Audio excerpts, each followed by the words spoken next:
Hello, everybody. It's great to be here.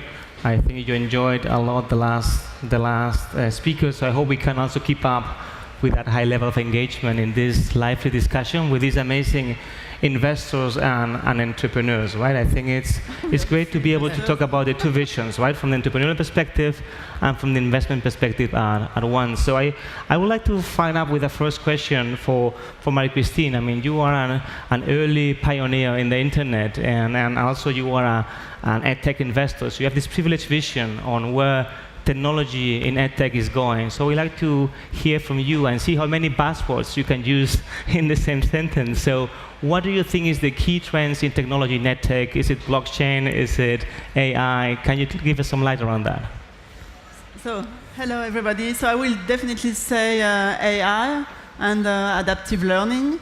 I think that if you look at the edtech, like the first wave of edtech was like, access to platforms that democratize the access to education. It was platforms like Coursera, or in France, Open Classroom, that give access to class courses from all over the world. Coursera now attracts 34 million users, and in 6 years has been able to catch up with Oxford. And now I think the biggest trend is personalization of education. So everything related to how you use progress of neuroscience and how you understand better how the brain works. And because everybody learns and memorizes in a different way.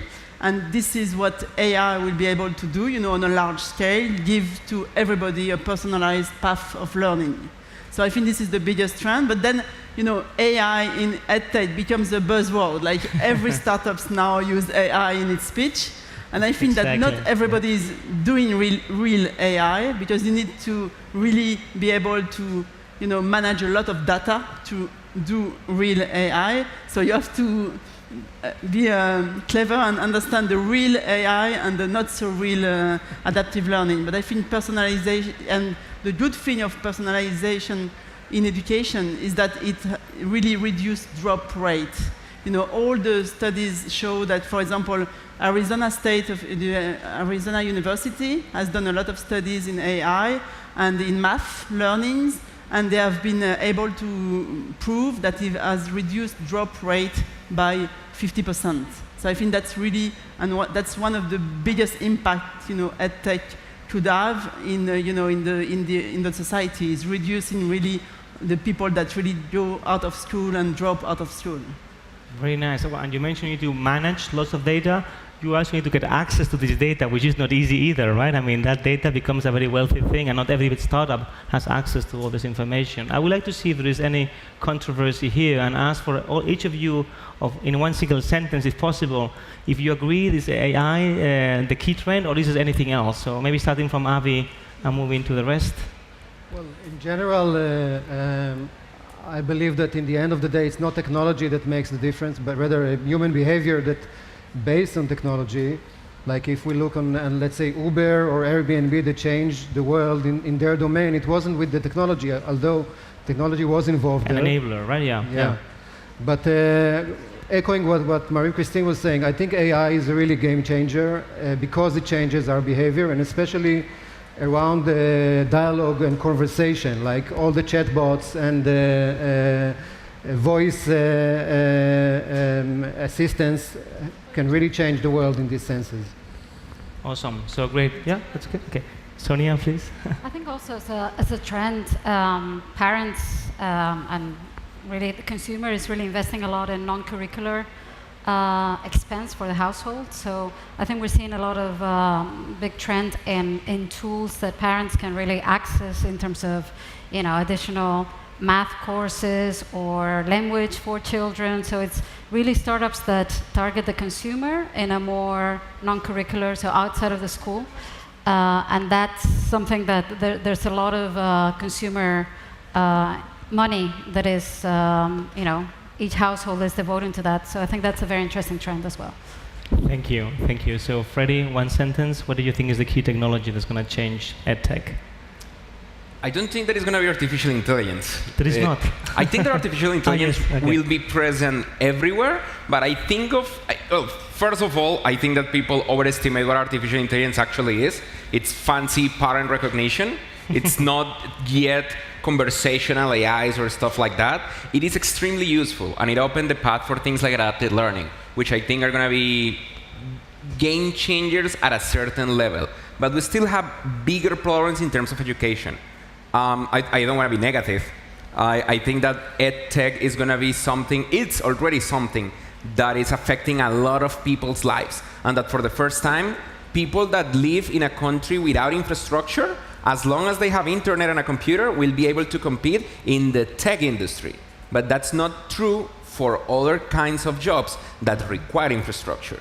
So that's an unsolved issue right now. And the other issue that we have is what we see in OCDE countries, which is that in many of the developing world, the biggest issues are still kind of beyond the reach of EdTech, which is reading comprehension and mathematical analysis. Having people that actually can read and comprehend a complex text, and people that can think of a problem in a mathematical way, instead of just trying to see proof and error to see if they can fix something. That's a real game changer, and so far, the only way that we have found is scalable to have that is to have the parents involved, which is not very techy and really hard to replicate. Good point, very good point. So Bernhard, maybe you want to add up? I would still say I do agree with Marie-Christine that I believe there's a lot of application of AI in education. And maybe also to give a practical example of what we are doing at Busuu, because sometimes this AI is this magical stuff that people don't really understand of what it actually could mean. And in our case, for example, we can now predict forgetting curves of our users. We know exactly when they have seen which vocabulary, at which time they learn, so we can then surface the right vocab at the right time. And it simply then drives better learning outcomes. It's maybe not this super sophisticated AI and the robot and I don't know what, but still we can see in our models that it just helps people to learn a language much faster. But I also do agree with you. There's still a lot of basic issues with EdTech in general, and we have been in the industry now for 10 years. In the very early days, it was very hard to reach users in emerging markets, whereas now they're all on a mobile phone, they have a credit card, the platforms have done a lot of progress to actually be able to charge those users and keep them in the monetization cycle, and that helps us as an EdTech startup also to scale. Yeah, some basic stuff needs to be in place just to even be thinking about something more fancy and sophisticated. Exactly. Yeah. And Danny? Yeah, from my side, it's not about technology. Inside of AI, there is a discipline that it's called natural language processing. In my company, we are completely crazy about this. So we love to understand the words.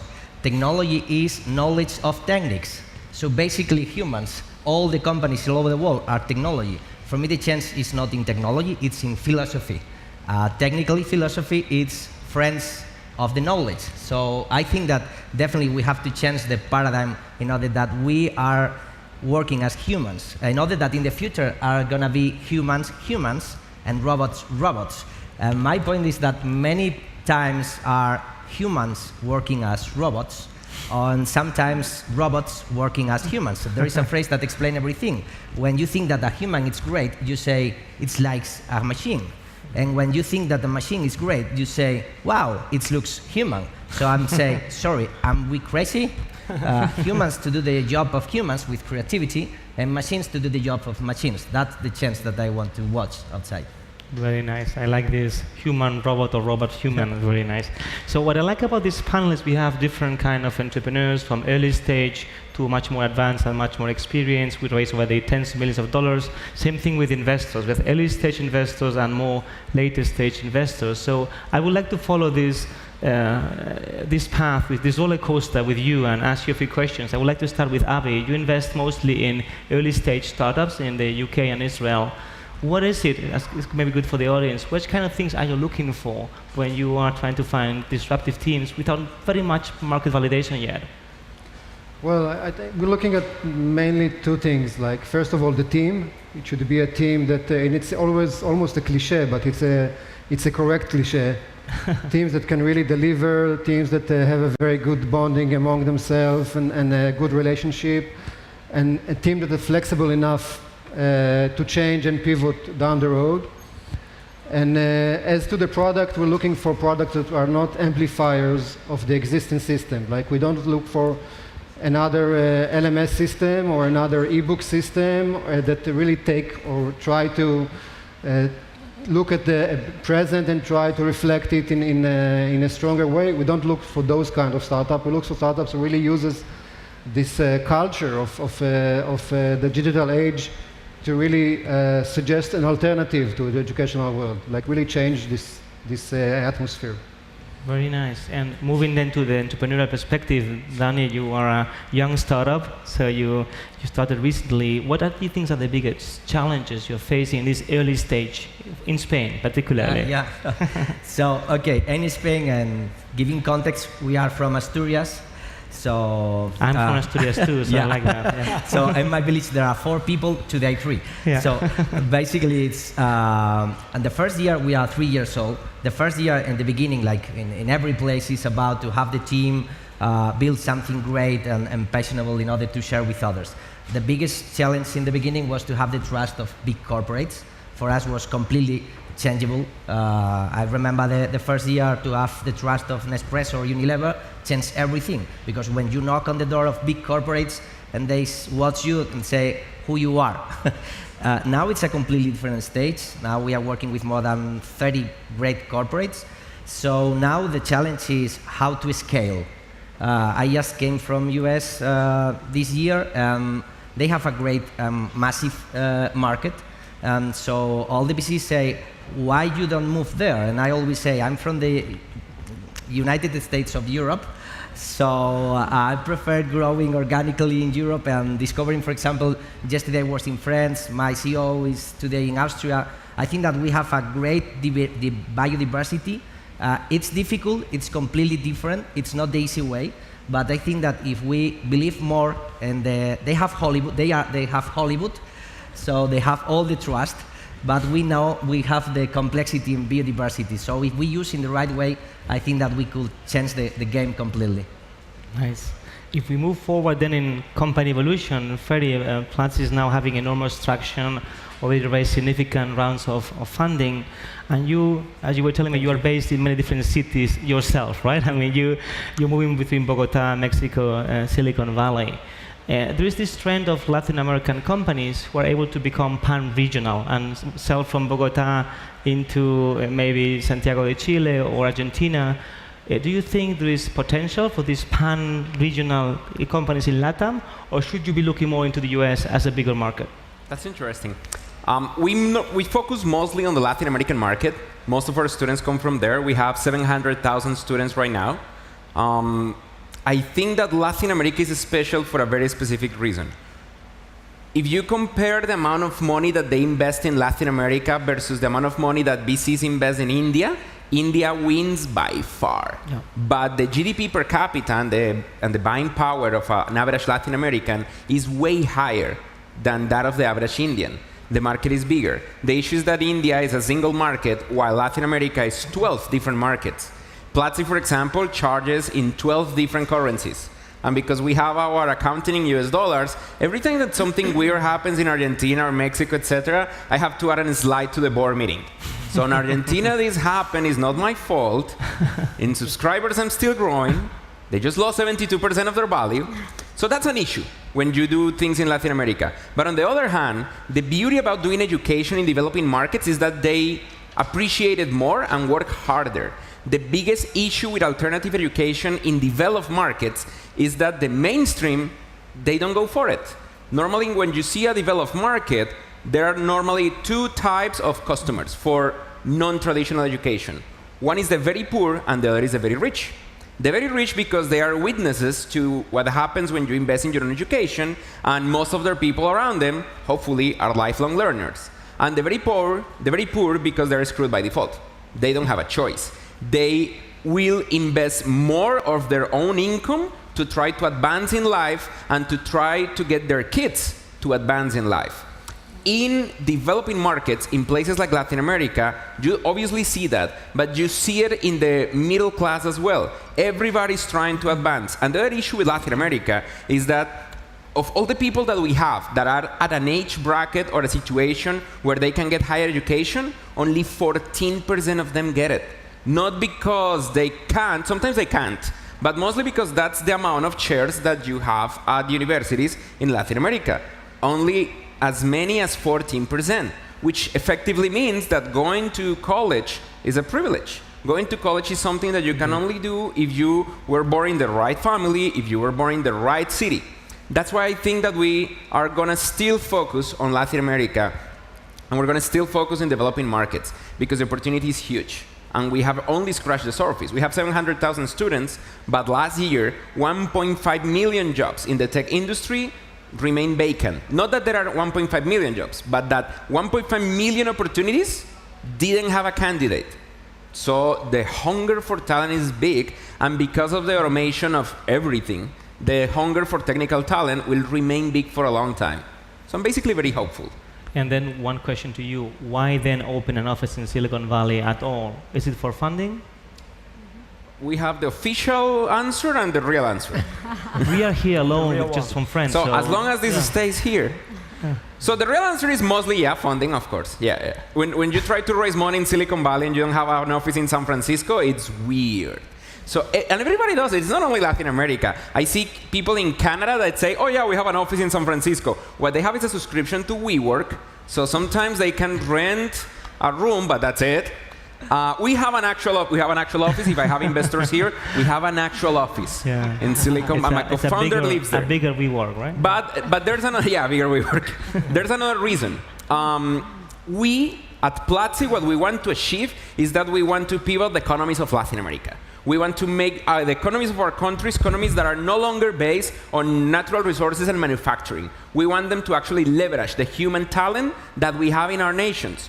To do that, we get teachers from Silicon Valley, people that are doing the best in each one of these topics that we teach, and we train them to be better teachers, and we get them to do courses for Latin America. So we produce content over there, and we get money from over there, and we bring it to Latin America.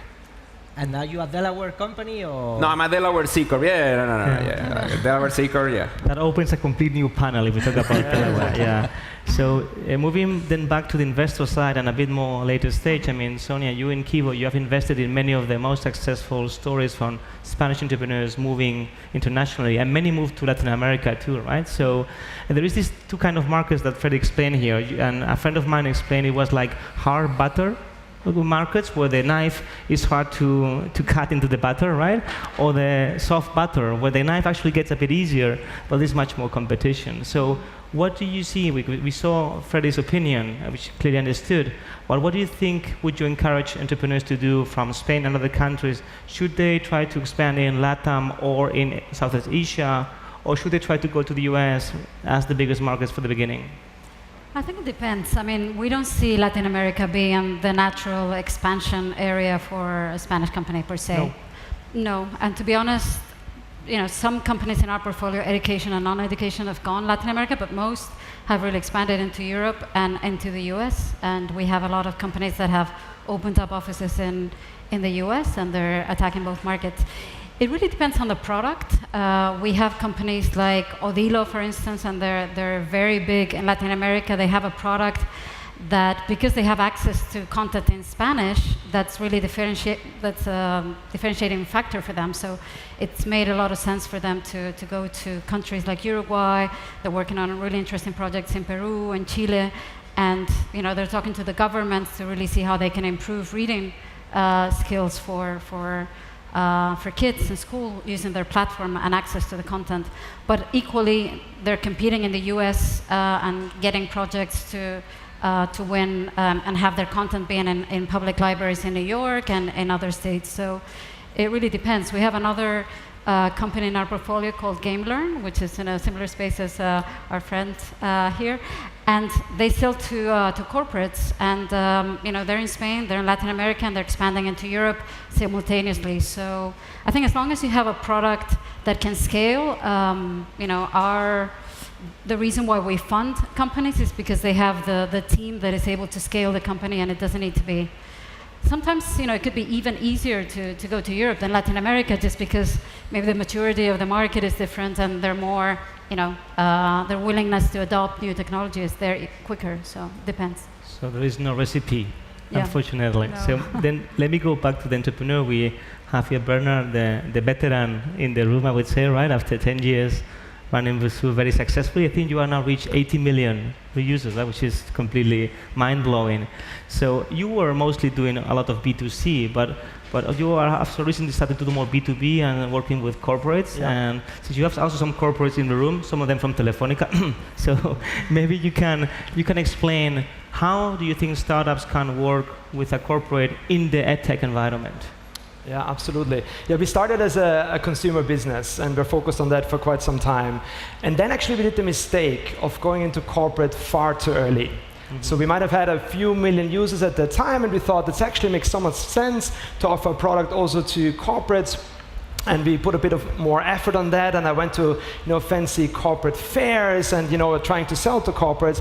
Well, at the same time, actually, our core product was not yet right. And therefore, I think it's so important when you start working with corporates that you just have an absolutely awesome product. Because if you try to do two things at the same time, it will just break. Because also at the end of the day, I think corporates have now changed in the sense what they want for their employees is actually ideally what their employees want for themselves. It's not anymore the sales dude with his luggage that goes with some B2B platform that's just terrible, has a terrible user interface, no usage and whatsoever. I think those days have gone. We really, I think, accelerate by having an amazing user experience, and we now are the global provider, for example, for Inditex, who use our platform for 150,000 employees worldwide. So I think, we really needed to find the right timing, and also as a startup, B2B takes much longer than B2C, so the sales cycles can really also kill you if you don't have the right interface. But I think it's so important to just have a great product, then it will also work.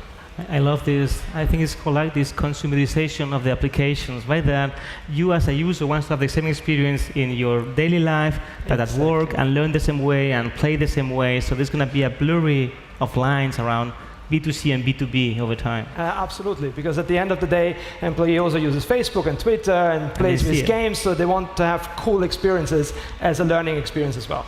Awesome. I would like to finish the questions for the entrepreneurs here, and maybe since you are, or if you can remember your early days, what do you think, Danny and Freddy, was the key factor that helped you be successful at the beginning? So maybe Danny first and then Freddy, if you know it. Yeah, in our case, I think that again, philosophy. Yeah, I always say that we are not a technology company. Everyone is a technology. We think that the key point is to be honest with our philosophy and that we want to change. Let me show you a really simple example. When we have a meeting with some corporate, we only define two different kind of human resources managers. Old school, it means I have to manage real and material things. So if I buy a machine, it goes to the balance like an investment. If I invest in a learning, for example, in a human, that is an expense. So these kind of people say to me, can you prove that if I invest in people, because investing in people is really risk? And on that time I say, no, sorry, I don't have time to explain you this. This is lesson one. If you don't think about this, okay, it's your way. And so our point is focus the energy on the virus, on people that understand that the future is about manage intangible things, emotions, learnings, behaviors, and knowledge. So focus on that, and don't waste our energy on try to convince people that need proofs. It's about time, it's there. Focus is critical. And so, Freddy, what's your key piece? Sure. I think it was two things. First, that we charge money. When we started, it was very common to see online educational platforms that were free. And they had really low completion rates, and because they raise a lot of money from Silicon Valley, which is something that it's absolutely impossible for Latin American companies that are just starting, they were able to just be free for a while. We self-funded our operation, and to this day, we've been profitable every day of every month. At first, we charged a lot, $95 per course, and now we charge $1 per day to have access to all the 220 courses that we have. we try to keep it under $1 a day so that we can reach as many people as we can. And the second thing is that we focus on outcomes. We don't focus on anything else. We want to see if what we do actually change people's lives. And the most important things are people learning, and what they're learning, is it actually changing their lives? There are many types of education, and entertainment education is totally fine, but we decided to focus on outcomes, on getting people better lives through education. Okay. Well, what a slogan, right? Better lives through education. Love it. So let me move then the question back to the investors in the room, and this is for you, Marie-Christine. I mean, there are all these hubs around the world of startups like FinTech in London or like biotech in Boston, and do you feel there are some hubs appearing in the world around EdTech? And I'm sure you're going to say Paris, but that's perfectly fine. You can say that too.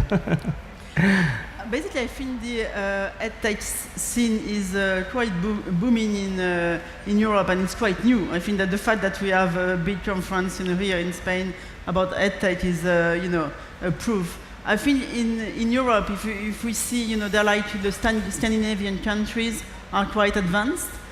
Because there's a big autonomy in terms of what the teachers can do in schools, and so a lot of schools and teachers test a lot of new products. So I think this is, and Finland has made, it's the teaching the way Finland teach has made export that elsewhere. Then I think Israel is quite good in terms of technology. But I see, Spain, France, a lot of booming startups. There's like 3,000 European startup in EdTech. Wow. So I think it's quite a huge numbers.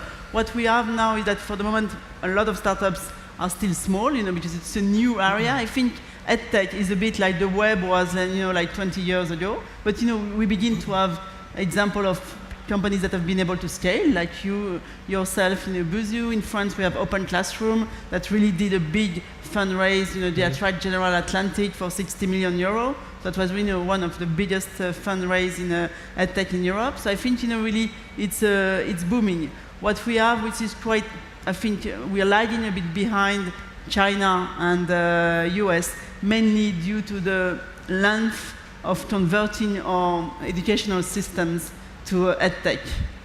Very good point. And what do you think is then the key ingredient that will be missing? Is it more funding? Is it more talent for the companies? Is it more market? Is it a better system to go into the education system? It's a sort of vicious circle, because in order to have funding, you need to have market. Often, startups fail because they are the market size, the potential of their market is too small. So you need to have a market. So the way I see the different market evolving, I think they have different maturity. Corporate training begins to be a mature market. Companies want to have ROI on their investment in education. So I think they're moving forwards digital, with a lot of new things like virtual reality, mobile learning. Then the lifelong learning, it's also, I think, a booming market. I think there's not perhaps enough startups in this area. And people, because there's a lot of things about, are people paying for educational content. And I think in lifelong learning, when really it helps you raise your employability and find a job, people are paying for that. In France, the government will invest 5 billion, really to retrain unemployed workers and then to retrain people, really in lifelong learning. So that's a huge potential. Yeah. Then higher ed is also moving fast, and we see IE here in Spain really very, very innovative, because I think competition now in higher ed is really international, and if you want to attract the best students, you need to be very innovative. Then K-12, this is the market where is the most difficult, and mainly because the road to market is quite long, because you have often to convince schools after schools. But I think things are changing, and that depends a lot to political decisions. Nice. So let me then move the question to Sonia for a second. I mean, you mentioned quite a few trends right now, Marie-Christine, about things that might be interesting. Do you concur with what just said? I mean, what do you see are the key trends from a business perspective? Is it going to be more B2C, more B2B, more mature, more later stage? What do you think is going to happen?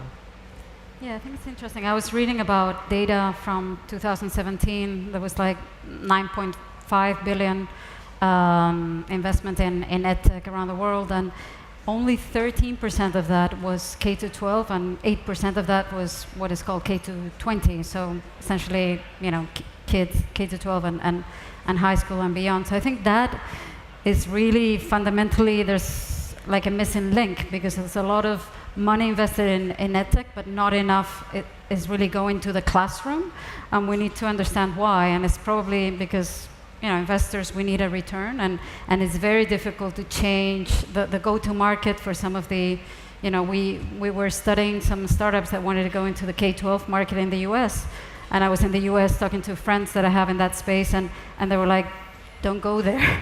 It's just very, very, very tough. Even if they have great content, science, it's just very difficult. So I think the trend is moving more towards consumer-related. I think there's a lot of money, what I was saying before, in terms of, outside of the curriculum investment, and then corporate learning and really, more advanced learning. So that is really being where investors would see more of the ROI and immediate ROI. But I think it's a shame. I think hopefully we can see more of that budget or investments being deployed into going to the classroom, because I think that's what's going to change fundamentally, the educational system in many areas that are currently lacking, as you were saying before, math skills and reading skills that are really game changers for developing countries.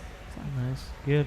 So let's talk valuations between you and me, Avi. Nobody's listening. So, we see valuations skyrocketing almost everywhere in the startup land. So what do you think about EdTech? Are valuations very high?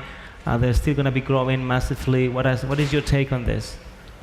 Well, it depends, I think, in which geography we're speaking about and which stage. Like, if you're looking on the West Coast in the US, the evaluation is very high and sometimes really not realistic in the sense of having in any point in the future ROI for this kind of investment. If you look in the East Coast, if you look at Europe, Israel, you see more companies that are really working with a very tight spreadsheet and having a very bootstrap process. And of course, there is differences in the stages. Like, I think we have a really lack of investments in the stage of, let's say, late seed stage and early A stage, and then we see lower valuations. I must say that although we used to look at bubbles in a wrong way or in a negative way, I think they have a very positive effect. Like, in the end of the day, those companies who are growing, like most of the Israeli companies, bootstrapping, sometimes cannot really scale in the way they could, because all the investments are really, really realistic. And the idea about startup is bringing a dream, bringing something which is not really existing yet in reality, and then one of those bubbles might turn out to be real. But in order to do it, you have to do a lot of them. And so I think it's important to have both. So we have Freddy and Marie-Christine and Freddy, yeah? If I can add something, I think what's quite interesting in EdTech is that we are sitting on a very huge market. Education market is like 6.3 trillion in each country, 6% of GDP, and it has only been digitalized at 3%. 3% of the EdTech market is digitalized versus, like 40% media, 15 to 20% in retail. So, it's a huge market, where like in some other areas, they don't have this opportunity. Huge and untapped. That is the two things, right? Huge and untapped, yes. Nice. Freddy, you want to say something? Yeah, I wanted to add that I feel like there's an incredible storm coming in EdTech, which is highly correlated with the valuations. Some things that have never happened are happening now. Many IPOs, Pluralsight, Udacity, Udemy. We already had the 2U IPO. The huge companies in China like Liu Li Shuo. And also, for the first time, MBAs are going down. Universities are having a hard time filling MBA seats. And at the same time, student debt for formal education has never been higher. It's crazy high, and it's not correlated to increasing wages, especially in the developed world. So a lot of things are happening at the same time regarding education that will create a lot of money in M&A, in IPOs, and a huge change in terms of how people think of education beyond just a degree and into lifelong learning. And obviously, you have automation, which is like this dark force behind. So this convergence of factors are the ones that are creating the abnormal valuation ecosystem right now. Let me share you a story about my grandpa. It's about a cow and a market. So, and it's something like, now I understand because I'm a cow and a market. So the same cow in Asturias valuation is 1 million. The same cow in Madrid maybe it's 5 million. The same cow in London maybe it's 10 million. And the same cow in Silicon Valley is 40 million. So I spent this last year as a cow visiting the different markets, and I feel in my mirror and I look at myself and I'm be the same, but no, you are not the same. It's everything about the market. So. Actually, Bernhard, you mentioned that moving Madrid to London also had an impact at the time, right, in valuation and... No, absolutely. I mean, when we started, I think the term EdTech was not yet defined. When I said I work in an EdTech company, investors were like, EdTech, like advertising technology? No, EdTech. Maybe it's my Austrian accent. So it was still very early days, and there was absolutely no financing in this industry because it was also 2008, financial crisis, all the VCs were kind of closed. And EdTech is just a long-term game because simply it takes so long to create user success. It's so much easier to buy shoes on an e-commerce website and be happy about the shoe next day, but to learn something on a platform just takes a lot of user interactions. And therefore, the question is whether the traditional VC model with the 5-year fund lengths and so on are actually made for EdTech, because you need to have a very long-term view on this industry. So I always say, you know, if you're in EdTech, if running a normal startup is like a marathon and not a sprint, running an EdTech is an Ironman. So I think it just takes so longer, and to a certain extent, those IPOs and liquidity events are very good for the industry because it confirms the ability for people to make money, but still we're just at the very early beginning of this industry. Awesome. I know we have a few minutes left. I would like to check if there's any questions for the audience. I can't go on and on and on for hours, but maybe there's somebody else who wants to ask something. Anyone from the audience? Or we were so crystal clear, nobody has any question? No, I don't see that. Okay. We're not going to do it. Yeah. Okay. So do we have any mic? Is this even possible? If you say it to me, I will say it loudly. If not. Nobody did this before in the whole day. Okay, interesting. Yeah.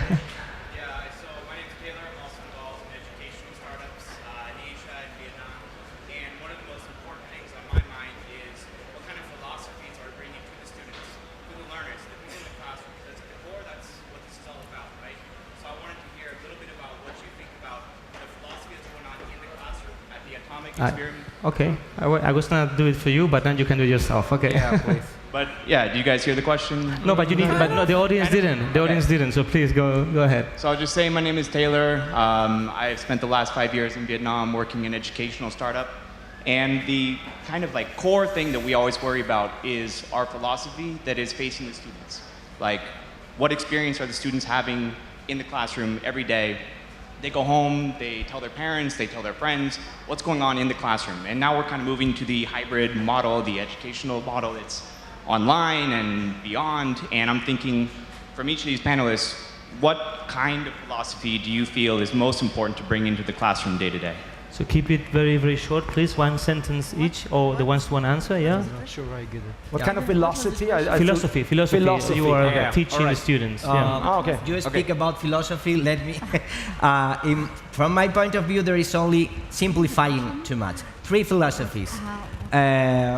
First one is, you know the film 300, right?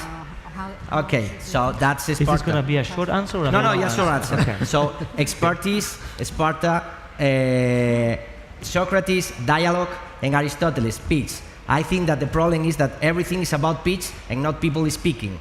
From my side is Socrates, dialogue, as simple as that.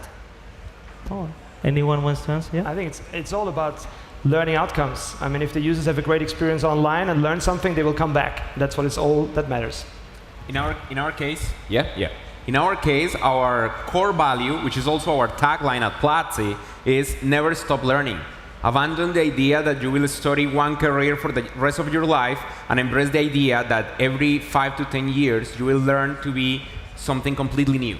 And to be able to do that, you should never stop learning. We encourage that in our students a lot.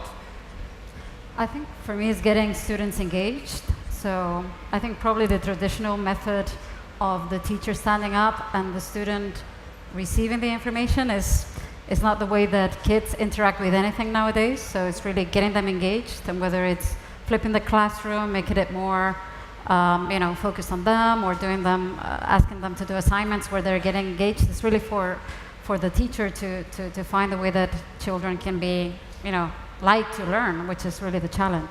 But any platform that allows for that and gives teachers those tools, I think that there's real potential there.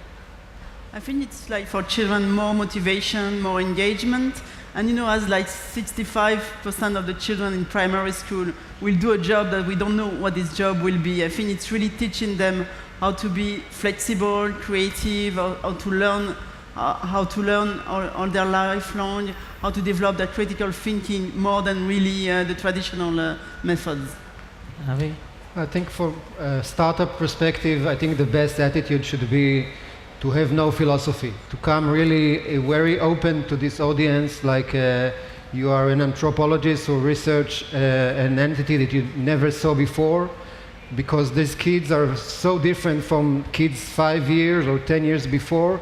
So you really have to understand the place they are in now and then structure your philosophy. And we try to encourage our startups to work in this methodology. Wonderful. I think unfortunately time's up.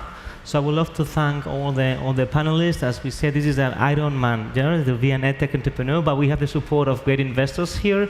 So we are now willing to hear the pitches of the finalists. Thank you so much for your help. Thank you.